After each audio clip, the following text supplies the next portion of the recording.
Welcome to the Workamper Show, a podcast devoted to helping you discover how to finance your RV travel dreams. I'm Steve Anderson, the president of Workamper News. Each one of our episodes will either introduce you to people who are already living the RV lifestyle or to opportunities to work short-term jobs. You'll also learn how to hit the road the right way and make the most of every opportunity. Now let's turn over today's show to your host, Greg Gerber.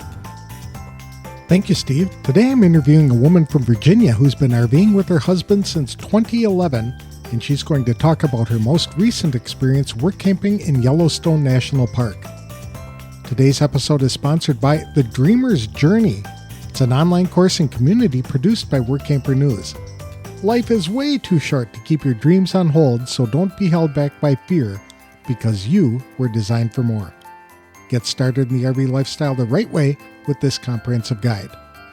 For just $29.95 for 1 year of access, Dreamers have unlimited viewing of 50 plus videos to learn things like what type of RV to buy, goal setting, how to budget for the adventure, developing a positive mindset, setting up a domicile, and operating a small business on the road, plus everything about work camping and how to find the right job for you.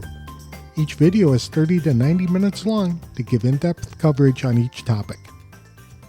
There's no wrong time to get started, so for more information, visit www.rvdreamersjourney.com. Linda Durst is a retired registered nurse who served in the U.S. Air Force. By the time she and her husband Tom both retired from the military, they had already done a lot of traveling nationally and abroad. But they really wanted to slow down and learn more about the people and cultures in America. So they bought a 34-foot Class A motorhome and hit the road. They put 67,000 miles on their RV in the 11 years they've been traveling extensively around the country. However, there are 3 states they've yet to visit with their RV: Alaska, North Dakota, and Wisconsin. Although Tom officially retired from work camping, Linda still loves the experience. That's especially true of her most recent adventure, which involved working for Delaware North at the general store in Grant Village, a few miles from Yellowstone Lake. She described some of the tasks she had to perform as well as the big perks of living in Yellowstone, like having elk grazing at her campsite. She also described the harrowing summer of 2022 when major flooding caused havoc throughout the park and left the couple isolated with other work campers at Grant Village when rangers closed Yellowstone. Despite the rather wet start to her Yellowstone experience, it remains her all-time favorite RVing adventure. Linda enjoyed it so much that she'll be returning to the national park in 2023, this time to work at the Fishing Bridge store on the north end of Yellowstone Lake. To tell us about her 11-year adventure RVing all over America, please welcome Workamper Linda Durst to the show. Thanks for joining me today, Linda. I really appreciate your time. I understand you spent a summer in Yellowstone. What was that like? It was fantastic. It was amazing. What are the words? There are no words. It's beyond description. It was probably the best summer of my life. Is that right? Including the flood time. Including the flood. That's the summer. There was some excitement in that park. That's right. And we do. Historic flooding, if I'm not mistaken. Historic, yes. Yeah. However, no one was hurt. No employees. Some may have been slightly displaced where they had to go to a different campground location because their campground had to close down for different reasons. And some of the entrances did not open for the rest of the summer for various reasons with flood damage and that. But it was a great summer. We all pulled together, and where I was at, we ended up getting some people from the Mammoth store and from the Tower store. They weren't open initially, and they came down to where we were at Grant, and you know what? We had a great time together. It was fantastic. That's awesome. Who did you work for? I worked for Delaware North. Delaware North. Now, they run all of the general stores throughout the park. I can't remember how many there are, but there are more than 1 or 2. There are 11. 11? Yeah. And they range in size from smaller kind of country stores that are out in the more remote areas to these giant mega complexes with dining rooms and all kinds of supplies and souvenirs and groceries and everything like that, if I'm not mistaken. Correct. Yeah, all of them are going to have some souvenirs, maybe some groceries. Some of the bigger stores are going to have a lot more of everything, but you're going to find most of that. I was at the Grant store last summer and I just signed my contract to go back this year, but I'm going to the Fishing Bridge store. I'm changing stores. Why did you decide to do that? Different experience. There you go. Different part of the park? Different part of the park. The Grant store is more on the southern part. It's 25 miles south of Fishing Bridge. And I wanted to be more up in the middle. So basically, when you're at the Grant store, you're closer to Grand Teton and going out that way.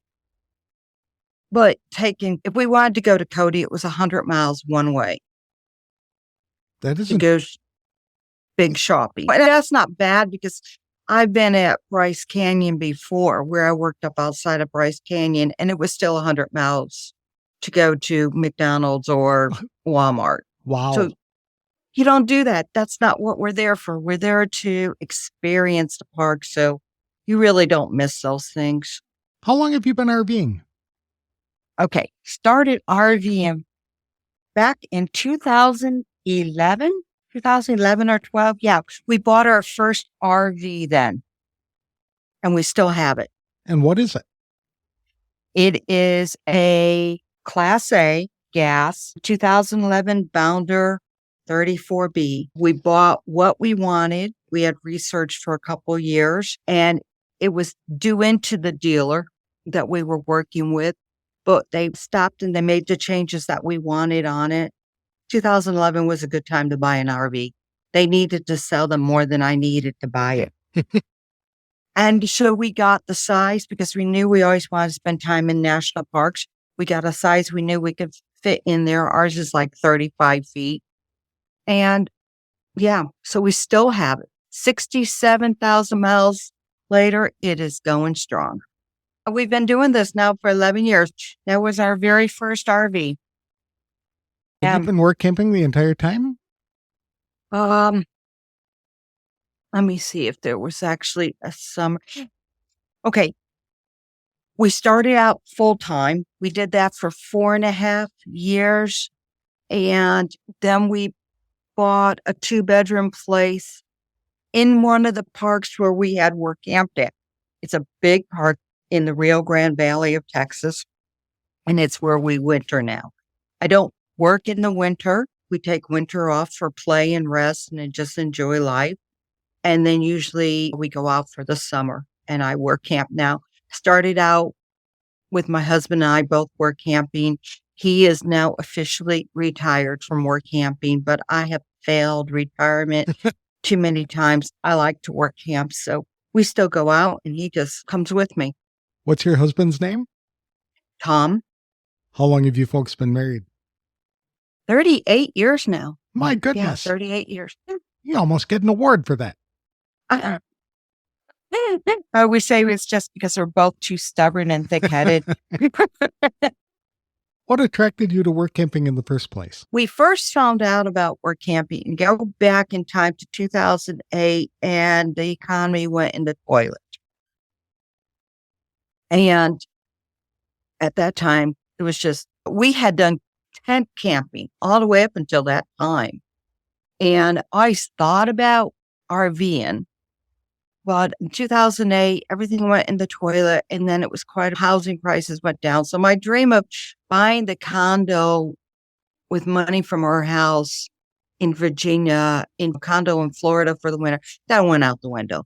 So I had to come up with another way to supplement retirement and just got online and said, hey, we can do this.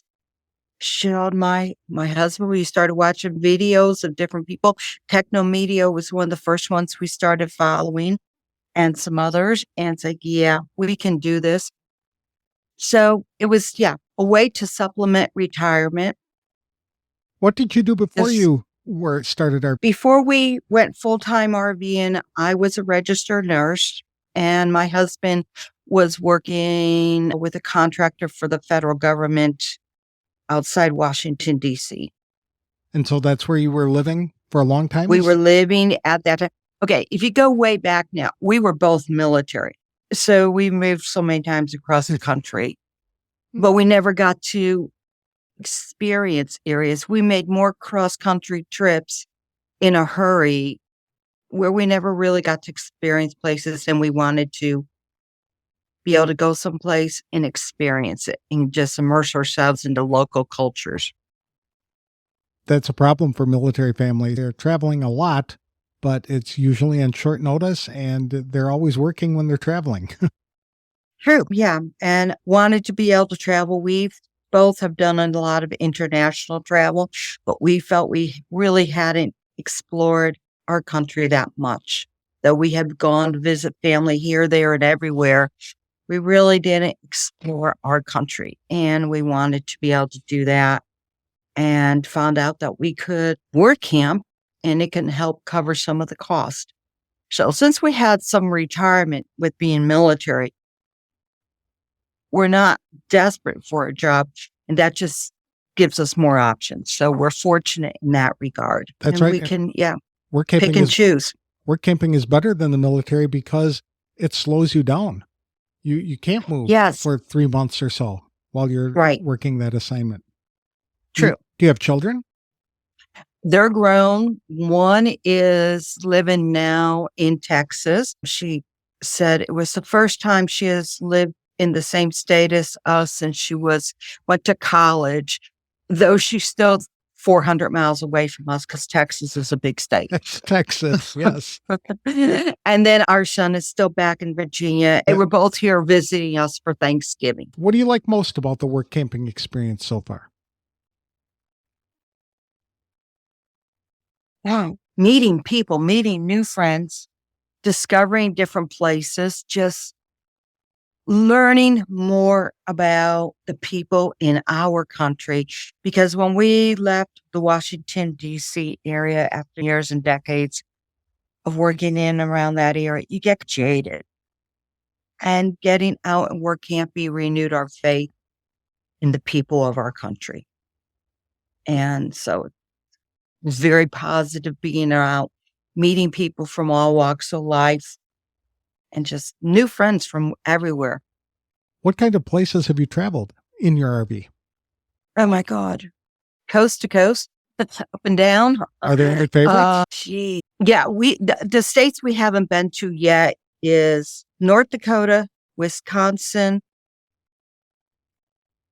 and Alaska in the RV, though we both have been to Alaska, or Hawaii. Now, we camped in Hawaii because we were stationed in Hawaii for a long time, but we haven't taken the RV to Hawaii yet because they can't get that bridge built. Not yet. They're working on it. Not yet. They're working on it. Yeah. It'll be a channel from Los Angeles all the way down under the ocean. It would be interesting. Yeah, maybe they could just beam us over there. That'd be good.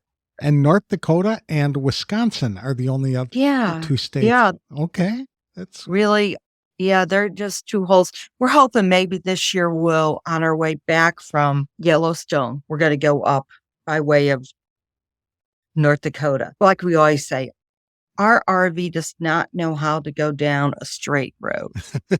We meander. We're here and there. Never a straight shot.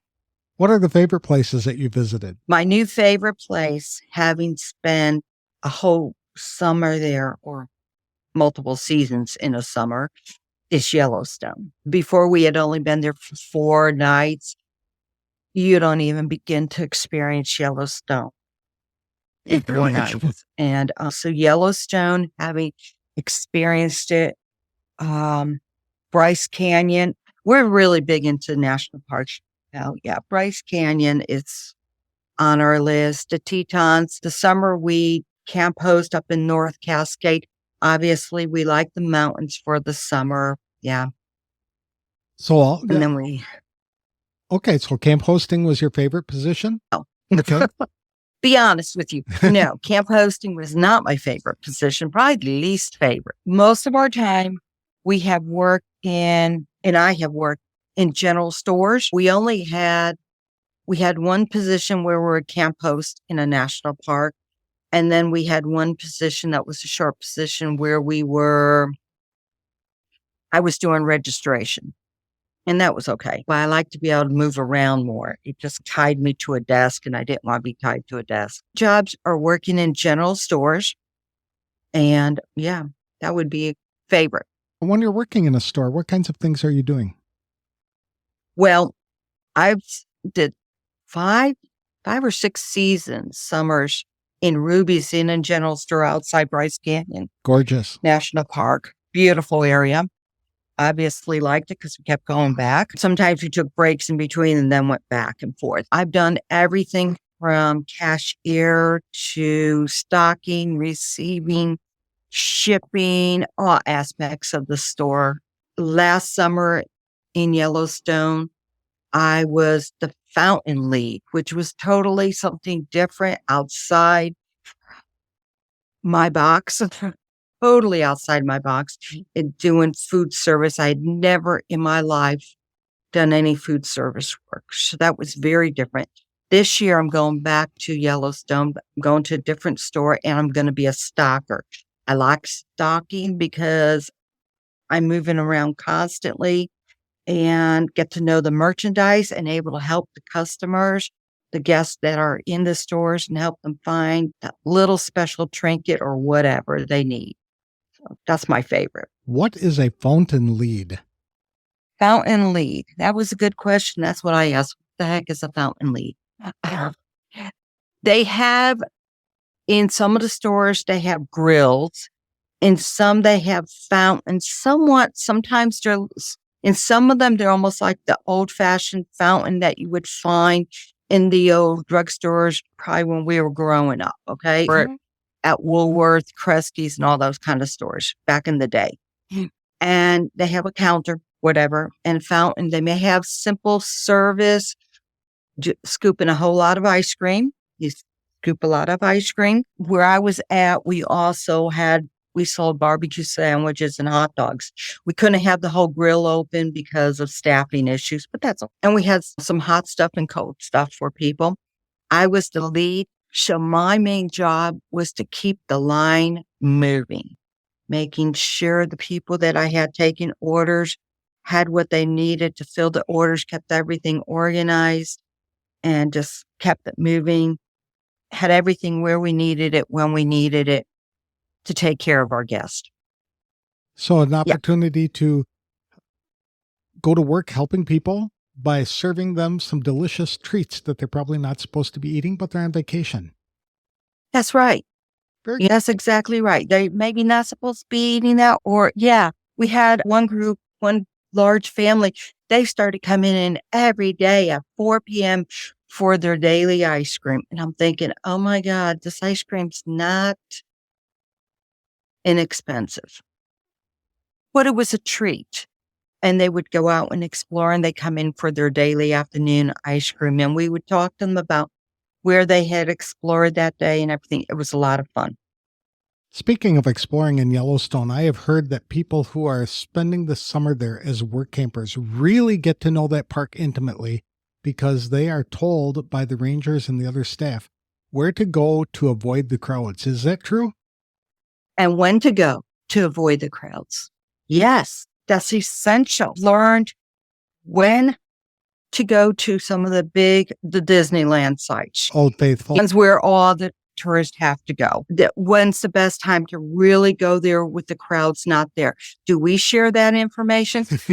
Not exactly.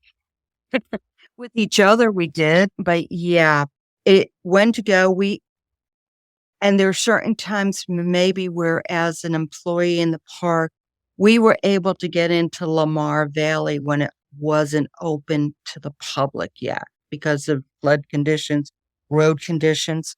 So that gave us an opportunity to have it to ourselves. It was a wonderful thing. Us and the animals. What happened with that flood? It came on pretty suddenly, didn't it? Yeah, well, we did not get there. I wasn't scheduled to get there. Where North brings people in at different times based on different stores opening. Everything's staggered. I didn't get there until the 6th of June. There had been a lot of rain in the last probably 4 days that we were traveling. We were nonstop rain. And coming in, we saw the rivers were very high. And we're like, oh boy, these rivers don't look happy. And then right after I got there on the 6th, we were still having, there was a lot of snow. There was snow all over it. That's not unexpected in June in Yellowstone. No. But the temperatures were going up and there was a lot of rain. And so I think it was the 12th or the 13th, one or the other, we started having flooding. And then it just got worse and electricity went out and everything. Some of the villages where the stores are, where the work campers are, and that they have big generator systems. So you had power. And it just very quickly, we had major flooding and the Yellowstone River, the Gardner River, and they flooded all the way out of the park, all the way up into Billings, into Gardner, into Livingston area, and out east, actually even going down toward Cody, out the east entrance. There was flooding on that road also. There was some damage to roads in the park and some infrastructure, so they had to make adjustments. Closed the park, got all the guests out of the park safely, and closed it. All the employees were still in the park. We stayed. First couple of days, we were supposed to stay just in our village so that we weren't going to require resources. They knew where we were accounted for. So that was fine.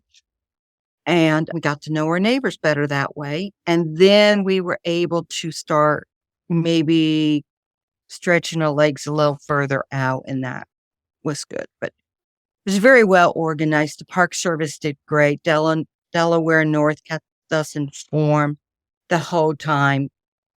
So it was just an adventure. You were never in any danger? We were never in any danger. Some of the ones that were working at Mammoth store, that store is on the north side of the park. They actually stay in a campground up in Gardner, Montana, got hit really hard.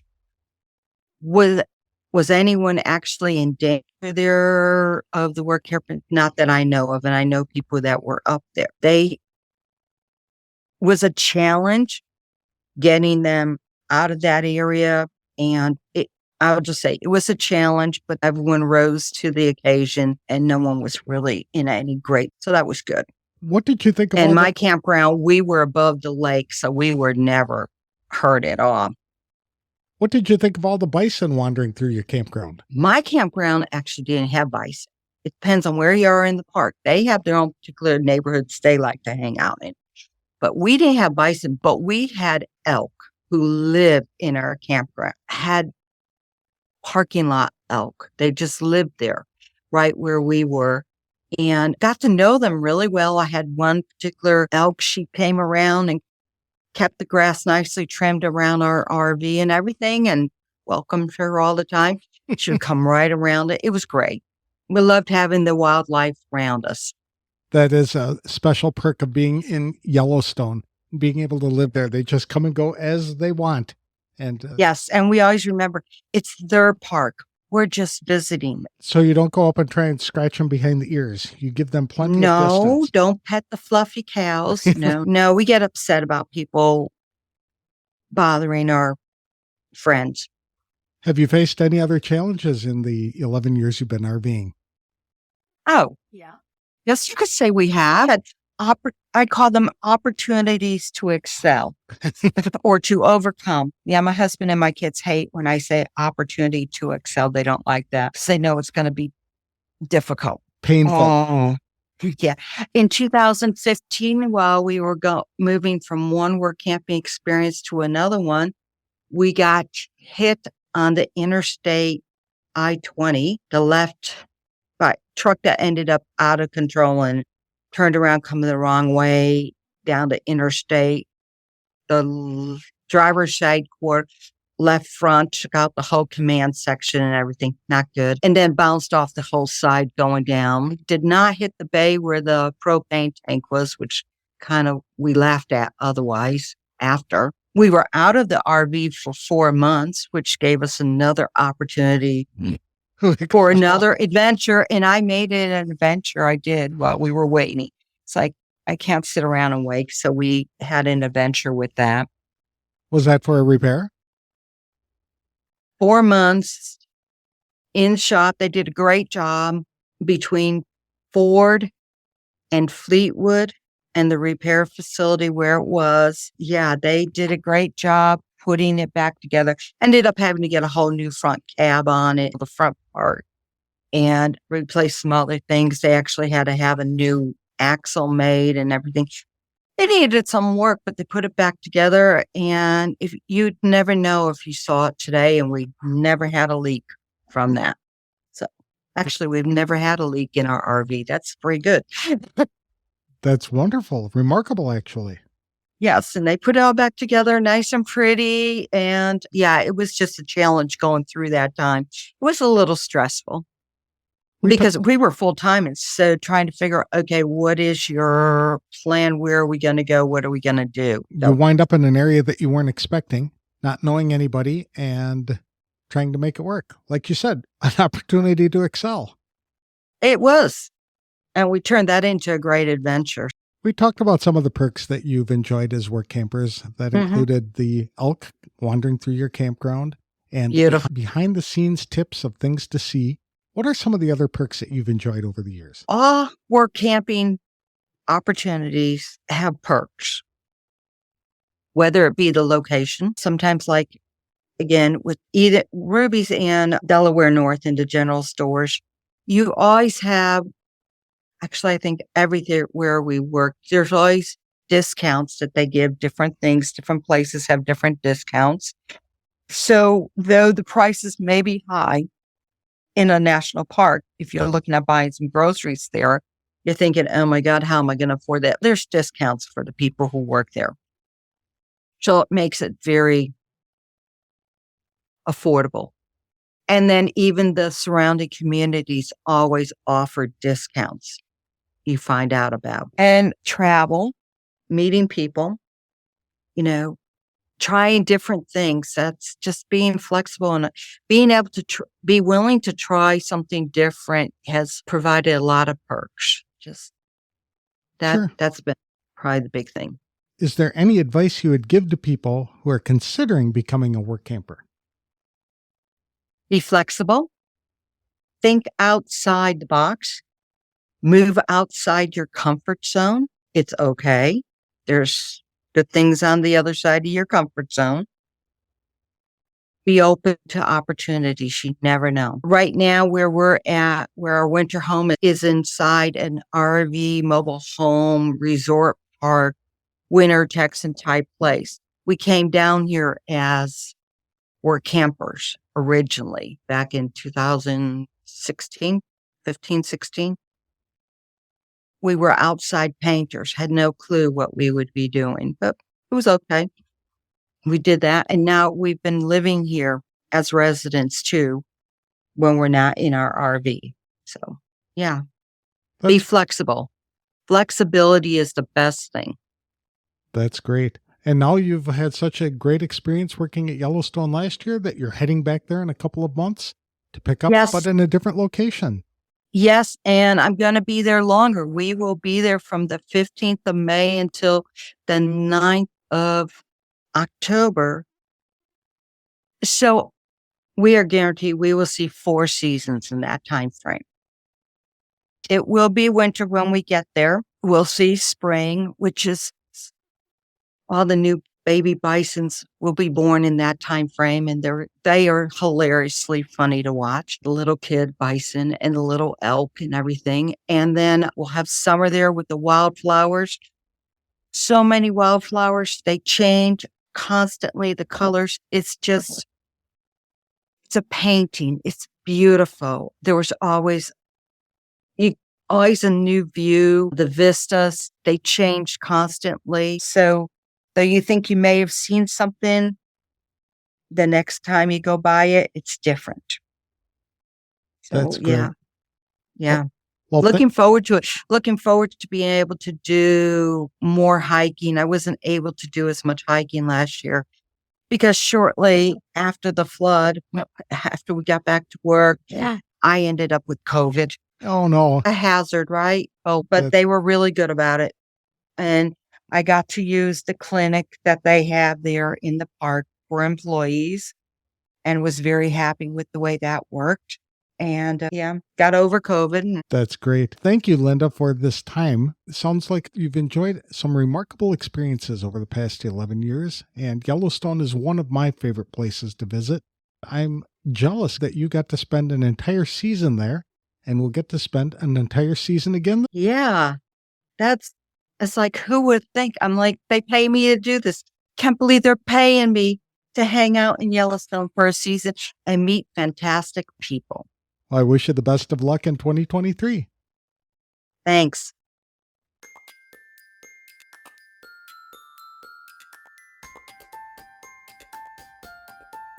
I'd like to thank Linda Durst for taking time to share her RVing and work camping experiences with us today. Linda has had several work camping jobs in the 11 years she and her husband have been RVing, but her favorite remains working in retail stores, especially near national parks. She just loves working with people, and stocking shelves gives her the opportunity to serve a lot of people by helping them find whatever they're looking for, whether it's souvenirs or supplies. Last summer was the first time Linda worked in food service as the fountain lead at a snack bar where she ensured guests were promptly served all the food and treats they ordered. She explained she scooped a lot of ice cream that summer. Linda and her husband Tom have slowed down a bit now that she's of official retirement age. She only worked camps during the summer months, and then they head down to the Rio Grande Valley of Texas to relax and recover every winter. Their experience hasn't always been rainbows and unicorns. For example, their plans were sidetracked for 4 months a few years ago after their motorhome was sideswiped by an out-of-control truck going the wrong way on an interstate highway. That experience created what Linda called an opportunity to excel and make the best of a bad situation. Even last summer's flooding experience was a good example of why Linda said work campers need to be flexible. She also encouraged them to step out of their comfort zones to embrace new experiences, like she did by working as a fountain lead in Yellowstone. She promised there are good things outside of your comfort zone, and being open to new things often opens the door to opportunities that will prove to be fun and memorable. I wish Linda and her husband the best of luck as they recover in Texas this winter and prepare for a 4-season experience in Yellowstone starting in May. Today's episode is sponsored by Workamper News. With its diamond and platinum membership tools, Workamper News is much more than just a job listing website. When you put the tools of this professional service into action, you'll find out just how easy it can be to turn your work camping dreams into reality. The 1-year memberships open the door to a one-stop shop for all things work camping. Being the original resource for work camping, you'll find the largest number of job listings, be able to connect with a community of work campers, and view resources compiled by experts who've been enjoying the RV lifestyle for many years. If you're serious about leading a successful and enjoyable work camping lifestyle, then a diamond or platinum membership is for you. You can even get started with a free 30-day trial by visiting www.workamper.com/trial. Embark on new adventures today with the support of Workamper News behind you. That's all I have for this week's show. If you'd like to tell us about your work camping experiences, I'd welcome the opportunity to interview you for a future episode. I'd need about 30 minutes of your time when it's convenient for you. Just drop me an email to podcast@workamper.com and we'll get the ball rolling. Thanks for listening to today's episode of The Workamper Show.